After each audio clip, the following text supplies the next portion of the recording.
ನಾವು ಸ್ವಚ್ಛ ಇರಬೇಕು, ಮೊದಲ ನಾವು ಸಂಸ್ಕಾರವಂತರಿರ್ಬೇಕು, ಮೊದಲ ನಮ್ಮ ಮನೆ ಅಚ್ಚುಕಟ್ಟಾಗಿ ಇಟ್ಕೊಂಡಿರ್ಬೇಕು. ಅಂದಾಗ ನಮ್ಮ ಮನೆಗೆ ಹೋಗೋರು ಬರೋರು ಇರ್ತಾರೆ. ಎಷ್ಟು ಮಜಾ ಸಂಸ್ಕಾರ ಇರುತ್ತಂದ್ರೆ ಹೇಳ್ತೇನೆ ನಿಮಗೆ.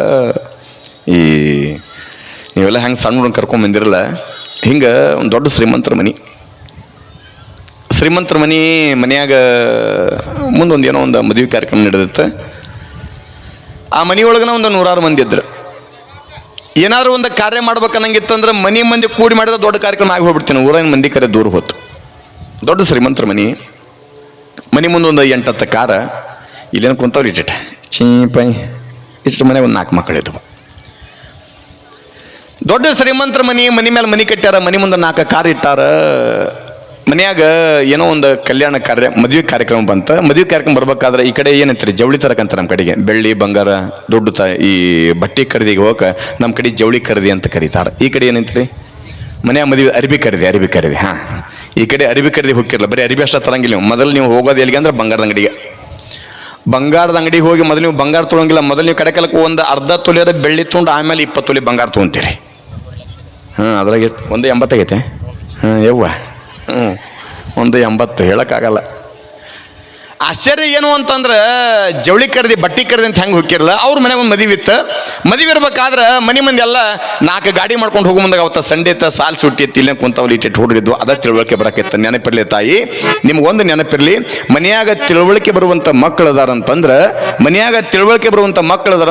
ಮಕ್ಕಳ ಮುಂದೆ ಎಂದೂ ಕೂಡ ಜಗಳ ಮಾಡಕ್ಕೆ ಹೋಗ್ಬೇಡ್ರಿ. ಮಕ್ಕಳು ಇರ್ಲಾರ್ದಾಗ ನೀವು ಎಟ್ರ ಜಗಳ ಮಾಡ್ರಿ. ಯಾಕೆ ಗಂಡ ಹೆಂಡಿರ ಜಗಳ ಉಂಡ ಮಲಗೋ ತನಕ ಅಂತ. ಗಂಡರ ನಿಮ್ಮನ್ನ ಬೇಲಿ, ನೀವರ ಗಂಡನ ಬೇರಿ, ಅಥವಾ ಕಸವರ್ ಹಿಡಿ ತೊಗೊಂಡು ನೀವರ ಹೊಡಿರಿ, ಅಥವಾ ಅವರ ಹಿಂಗ ಪ್ರವಚನ ನಡೆದಿತ್ತು. ನಡೆದಾಗ ಪ್ರವಚನ ಮಾಡೋರು ಅಂದ್ರಂತ, ಯಾರ ಹೆಂಡತಿ ಮಾತ ಕೇಳ್ತೀರಿ ಅವ್ರ ಕೈ ಎತ್ತರಿ ಅಂದ್ರಂತ. ಮತ್ತೆ ನೀವು ಎತ್ತಿಗೆತ್ತೀರಿ. ಯಾರ ಹೆಂಡತಿ ಮಾತು ಕೇಳ್ತಾರೆ ಅವ್ರ ಕೈ ಎತ್ತರಂದಾಗ ಎಲ್ಲರ ಕೈ ಎತ್ತಿದ್ರ, ಮುಂದೆ ಕುಂತೊಬ್ಬ ಕೈ ಎತ್ತಿದ್ದಿಲ್ಲ.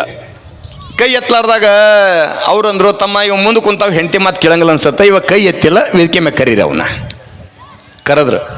ಶಾಲು ಮಾಲಿ ಹಾಕು ಮುಂದಾಗ ಅವ ಅಂದ, ಅಲ್ರಿ ನಂಗೆ ಯಾಕೆ ಶಾಲು ಮಾಲಿ ಹಾಕಕತ್ತೀರಿ? ಅಲ್ಲೋ ತಮ್ಮ, ಎಲ್ಲರ ಹೆಂಡತಿ ಮಾತು ಕೇಳೋರ ಎಲ್ಲರ ಕೈ ಎತ್ತ್ಯಾರ, ನೀ ಕೈ ಎತ್ತಿಲ್ಲಲ್ಲ, ಅದಕ್ಕೆ ಸನ್ಮಾನ ಮಾಡಕತ್ತೀವಿ. ಯಾರಂದ್ರೆ ನಿಮ್ಗೆ ಹೆಂಡತಿ ಮಾತು ಕೇಳಂಗಿಲ್ಲ ಅಂತೇಳಿ ಅಂದವ. ಅಲ್ಲ, ಎಲ್ಲರ ಕೈ ಎತ್ತಾರ, ಮತ್ತು ನೀ ಯಾಕೆ ಕೈ ಎತ್ತಿಲ್ಲ? ಇಲ್ರಿ, ನೀನೇ ರಾತ್ರಿ ನನಗೆ ನನ್ನ ಹೆಂಡತಿ ಜಗಳ ಐತಿ, ಕಸವರಿಗೆ ಹಿಡಿತು ಹೊಡೆದಾಳ, ಕೈ ಮೇಲೆ ಎತ್ತಕ್ಕೆ ಬಲಾರ್ದಂಗೆ ಐತೆ ಅಂತವ. ನೀವು ಮತ್ತೆ ನಾಳೆ ಮುಂಜಾನೆ ಹೋಗ್ಯವ್ವ ಅಲ್ವ, ಯಾಕೆ ಇನ್ನೂ ನಿಮ್ಮ ಊರಾಗ 4 ದಿವಸ ಬಾಳೆ ಮಾಡ್ಬೇಕನ? ಅದು ಕಷ್ಟನ ಅಲ್ಲ. ಕೇಳಬಾರ್ದಂತಲ್ಲ, ಸಹಜಿಕವಾಗಿ ಮಕ್ಕಳ ಮುಂದೆ ಎಂದೂ ಕೂಡ ಜಗಳ ಮಾಡಕ್ಕೆ ಹೋಗ್ರಿ. ಮಕ್ಕಳದಾಗ ಏನಾರ ಮಾಡ್ರಿ, ಜಗಳಾಡ್ರಿ, ಹೊಡೆದಾಡ್ರಿ, ಆ ಮಾತು ಬೇರೆ. ಯಾಕೆ ತಿಳುವಳಿಕೆ ಬರ್ತಿರ್ತಾವ ಮಕ್ಕಳು.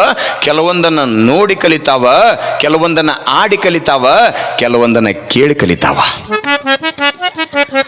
ಇವ್ರು ಯಾವಾಗ ಹುಡುಗನ ಕರ್ಕೊಂಡು ಸೀದಾ ಅಳಕತ್ತ ಹುಡುಗರು ಆಯ್ತಾರಿತ್ತ, ಜವಳಿ ಖರೀದಿ ಬಟ್ಟೆ ಖರೀದಿ ಹೊಂಟಾರ, ನಾವು ಬರ್ತೀವಿ ಅಂತ ಮುಂದಾಗ ಬ್ಯಾಡ ಅಂದ್ರೆ ಕೇಳಿಲ್ಲ, ಕಾರ್ ಹಾಕೊಂಡು ತೊಗೊಂಡು ಹೋದ್ರು ಬೆಳಗಾವಕ್ಕೆ. ಯಾವಾಗ ಬೆಳಗಾವಕ್ಕೆ ಹೋಗ್ಯಾರ ಹೇಳ್ತೇನೆ ನಿಮಗೆ, ಬಟ್ಟೆ ಖರೀದಿ ಮಾಡಕತ್ತಾರ. ಬಟ್ಟೆ ಖರೀದಿ ಮಾಡೋ ಮುಂದಾಗ ಮೊಟ್ಟ ಮೊದಲಿಗೆ ಅವ್ರು ಹೋಗಿದ್ದಿಲ್ಲ ಅಂದ್ರೆ ಬಟ್ಟೆ ಅಂಗಡಿಗೆ ಹೋದ್ರ. ಬಟ್ಟೆ ಅಂಗಡಿಗೆ ಹೋದಾಗ ಅಲ್ಲಿ ಬಟ್ಟೆ ವ್ಯಾಪಾರ ಮಾಡವ ಏನು ಮಾಡಿದಂತಂದ್ರೆ, ಭಾಳ ಚಾಣಕ್ಯ ಇದ್ದವ ಬಟ್ಟೆ ವ್ಯಾಪಾರ ಮಾಡವ. ಹಿಂಗೆ ಕೈಯಾಗ ಒಂದು ಅರಿಬಿ ಹಿಡ್ಕೊಂಡಿದ್ದ, ಪ್ಯಾಂಟ್ ಪೀಸ್, ಹಿಂಗೊಂದು ಕೈಯಾಗ ಕತ್ರೆ ಹಿಡಿದಿದ್ದ, ಈ ಕೈಯಾಗ ಪ್ಯಾಂಟ್ ಪೀಸ್, ಈ ಕೈಯಾಗ ಕತ್ರೆ ಹಿಡ್ಕೊಂಡ ಅವ ಅಂಗಡಿಯವ ಕಟ್ ಮಾಡ್ಬೇಕಾದ್ರೆ, ವ್ಯಾಪಾರ ಮಾಡ್ಬೇಕಾದ್ರೆ ಒಂದು ಚಾಣಾಕ್ಷತೆ ತಲೆ ಓಡಿಸಿದ್ದವ. ಏನು ಅಂತಂದ್ರೆ, ಏನೇ ಬಟ್ಟೆ ಕಟ್ ಮಾಡ್ಬೇಕಾದ್ರೆ ಕೂಡ ಅವ ಏನಂತಿದ್ನಂದ್ರೆ, ವಾರೆವ ಕತ್ರೆ ಅಂತಿದ್ದವ. ಏನ್ರಿ ನೆನಪಿರಲಿ, ವಾರೆವ ಕತ್ರೆ ಅಂತಿದ್ದವ.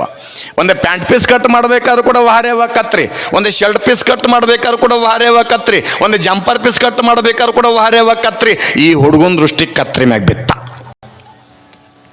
ಸುಮಾರು ಒಂದು 4-5 ಲಕ್ಷ ರೂಪಾಯಿ ಬಟ್ಟೆ ತೊಗೊಂಡ್ರ, ದೊಡ್ಡ ಗಂಟ ಬಟ್ಟೆ ಖರೀದಿ ಮಾಡ್ಕೊಂಡು, ಜವಳಿ ಖರೀದಿ ಮಾಡ್ಕೊಂಡು ಬರೋ ಮುಂದಾಗ ಈ ಹುಡುಗ ತಿಳುವಳಿಕೆ ಬರಕತ್ತಿತ್ತಲ್ಲ, ಹುಡುಗನ ದೃಷ್ಟಿ ಕತ್ರಿ ಮ್ಯಾಗಿತ್ತ. ಆ ಹುಡುಗಂದ ಯಪ್ಪ ಅಂದ, ಏನು ನನಗೆ ಆ ಕತ್ರಿ ಬೇಕಂದವ. ಆ ಕತ್ರಿ ಬೇಕಂದ್ಕೊಳ್ಳಿ ಅವ್ರ ಅಪ್ಪಂದ, ತಮ್ಮ ಇಂಥ ಕತ್ರಿ 1000 ಕೊಡಿಸ್ತೀನಿ, ಅದು ಅಂಗಡಿಯ ಒಂದೈತಿ, ನಮಗೆ ಕೊಡಂಗಿಲ್ಲ, ಬ್ಯಾಡವಾ ಹೋಗೋಣ ಅಂತ ತಿಳ್ಕೊಂಡು ಹೇಳಿದಾಗ ಆ ಹುಡುಗ ಅಳಕತ್ತ, ಇಲ್ಲ ನಂಗೆ ಅದ ಕತ್ರಿ ಬೇಕಂದವ. ಎಷ್ಟು ರೊಕ್ಕರ ಯಾಕೆ ಖರ್ಚಲ್ಲಿ, ಅದ ಕತ್ರಿ ಬೇಕಂದಾಗ, ಇದಕ್ಕಿಂತ ಚಲೋ ಕತ್ರಿ ಕೊಡಿಸ್ತೀನಿ ತಮ್ಮ, ಬಂಗಾರದ ಕತ್ರಿ ಕೊಡಿಸ್ತೀನಿ, ಈ ಕತ್ರಿ ಬ್ಯಾಡವಾ ಅಂದ್ರೆ ನನಗೆ ಅದ ಕತ್ರಿ ಬೇಕಂತ ತಿಳ್ಕೊಂಡು ಹಠ ಹಿಡ್ದ ಆ ಕತ್ರಿ ತಗೊಂಡು ಆ ಹುಡುಗ ಎಲ್ಲ ಬಿಟ್ಟ ಕತ್ರಿ ಬಗಲಾಗಿಟ್ಟ. ಕತ್ರಿ ಬಗಲಾಗಿಟ್ಟ. ಯಾವಾಗ ಕತ್ರಿ ಬಗಲಾಗಿಟ್ಕೊಂಡಾನ, ಎಲ್ಲರೂ ಮುಂಜಾನೆ ಸಂಜೆ ಮಟ್ಟ ಬೆಳಗಾವಕ್ಕೆ ಹೋಗಿ ಬಟ್ಟೆ ವ್ಯಾಪಾರ ಮಾಡಿಕೊಂಡು ಸುಸ್ತಾಗಿ ಬಂದಿದ್ರೆ, ಬಂದು ಕೂಳೆ ಮಕ್ಕಳು ಪದ್ಧತಿ. ಹೆಣ್ಮಕ್ಳು ಹೆಂಗೆ ಮಕ್ಕಳು ಮುಂದಾಗ ಹಿಂಗೆ ತುರ್ಬ ಬಿಚ್ಚಿ ಮಕ್ಕಳು ಅಂತೀರಿ, ಅವ ಪದ್ಧತಿ ಅದ.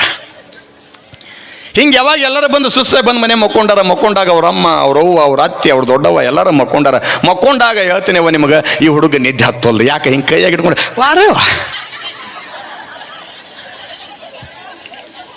ಅದು ಒಂದು ನೆನಪಿತ್ತ ಆ ಹುಡುಗನೇ ವಾರೇವ ಕತ್ರಿ ಅಂತೇಳಿ. ರಾತ್ರಿ 12 ಗಂಟೆ ಆತ ನಿದ್ದೆ ಹತ್ತಿಲ್ಲ. ಅವ ಅಂದ ಮೊದಲಿಗೆ ನಾನು ನೋಟ್ ಇದನ್ನ ಬಟ್ಟೆ ಕಟ್ ಮಾಡಿ ನೋಡಿದ್ನಲ್ಲ, ಏನು 5 ಲಕ್ಷ ರೂಪಾಯಿ ಬಟ್ಟೆ ತೊಗೊಂಬಂದಿರಲ್ಲ, ಸೀದಾ ಹಿಡ್ಕೊಂಡ ಒಂದೊಂದು ಬಟ್ಟೆ ಹಿಡ್ಕೊಂತಿದ್ದ ವಾರೇವ ಕತ್ರಿ ಅಂತಿದ್ದ, ಒಂದೊಂದು ಬಟ್ಟೆ ಹಿಡ್ಕೊಂತಿದ್ದ ವಾರೇವ ಕತ್ರಿ ಅಂತಿದ್ದ. ರಾತ್ರಿ ಆಡತ್ತ ಬಟ್ಟೆ ಎಲ್ಲ ಮುಗಿದವ. ಅವಾಗಾರ ಮಕ್ಕೋಬೇಕಿಲ್ಲ. ಹಾಳಿ ಕಟ್ ಮಾಡಿ ನೋಡಿದ್ನಲ್ಲ, ಟ್ಯೂಜರಿ ಒಳಗೆ ಗುಲಾಬಿ ಕಲರ್ 2,000 ಕಟ್ ಇಟ್ಟಿದ್ದ. ಸಣ್ಣ ಮಕ್ಕಳಿಗೆ ರೊಕ್ಕ ಅಂದ್ರೆ ಗೊತ್ತಿಲ್ಲ, ಹಾಳೆ ಅಂದ್ರೆ ಗೊತ್ತಿಲ್ಲ. ಆ ಕಟ್ಟು ತಗೊಂಡವನ ವಾರೇವ ಕತ್ರಿ 3 ಗಂಟೆ ಆತ, ಅದು ಮುಗಿತ. ಅವಾಗಾರ ಮಕ್ಕೋಬೇಕಿಲ್ಲ. ಅವಾಗ ನಿದ್ದೆ ಹತ್ತಿಲ್ಲ. ಯಾಕೆ ಅವ್ರಮ್ಮ ಸೀದಾ ಹೋದವನ ಅವ್ರವನ್ ತುರ್ಬ ಹಿಡ್ಕೊಂಡವನ ವಾರೇವ ಕತ್ರಿ, ಅವ್ರವನ್ ತುರ್ಬ ಮಂಗಮಾಯ ಮಠಮಾಯ ಆಗೋತ. ಅವ್ರವನ್ ಜಡಿ ವಾರೇವ ಕತ್ರಿ, ಅವ್ರ ಅಮ್ಮನ ಕೂಲ್ದ ವಾರೇವ ಕತ್ರಿ, ಎಲ್ಲರ ತಲೆನೂ. ಅಷ್ಟೊತ್ತಿಗೆ ಬೆಳಗ್ಗೆ ಮುಂಜಾನೆ 4 ಗಂಟೆ ಆಗೈತಿ. ಇವ ಕೈಯಾಗ ಕತ್ರಿ ಹಿಡ್ಕೊಂಡು ಮಕ್ಕೊಂಡ ನಿದ್ದೆ ಹತ್ತೈತಿ. ಯಾವ್ದು ಕುಳಿ ಹೆಣ್ಮ ತಂಗಿ, ನಾನು ತುರುಬಲ್ಲಿ ನನ್ನ ಜಡಿಯಲ್ಲಿ ಹೋತ, ನೀನು ಜಡಿ ಯಾಕೆ ಎಲ್ಲರೂ ಬೋಳಾಗ್ಯಾವ ತಲೆ. ಅಲ್ಲಿ ನಾನು ತಲೆ, ನಾನು ತುರುಬಲ್ಲಿ, ನಾನು ಕೂಲ್ದಿ ಎಲ್ಲಿ ಅಂತ ತಿಳ್ಕೊಂಡು ನೋಡ್ತಾರ. ಎಲ್ಲ ರೂಮ್ ತುಂಬ ಜಡಿ ಬಿದ್ದಾಗ ಹುಡುಗ ಕನಸ್ನಾಗ ಕನ್ವರ್ಸಕತ್ತಿದ್ನಂತ, ವಾರೇವ ಕತ್ರಿ. ನಾಳೆ ಮುಂಜಾನೆ ಮತ್ತೆ ನೀವು ಹೋಗಿ ಅಲ್ಲ.